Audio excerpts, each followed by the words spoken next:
Hello नमस्ते साथीहरू। ल आज चाहिँ भटमास लसुनको पात अनि हरियो खुर्सानी गोलभेडाको अचार जस्तै साँधेर बनाएछु। यता चाहिँ मसरुम र आलु भुट्दैछ छोरीले, पोकचोप उसिन्दैछ भुट्नको लागि। यता चाहिँ आलुको फ्राइज खाने भनेर चट्टै बसालेछ, तेल बसालेछ।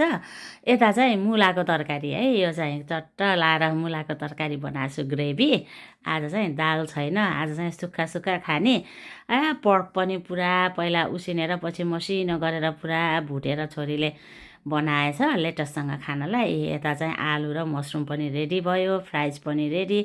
हामी त खाँदै पनि छौँ कि, अनि सबै लगेर राख्यौँ बाहिर डाइनिङ टेबलमा। छोरीले झट्ट सजाएछ। यति धेरै खायौँ कि लेटस त खाएको खाइ, थपेको थपे।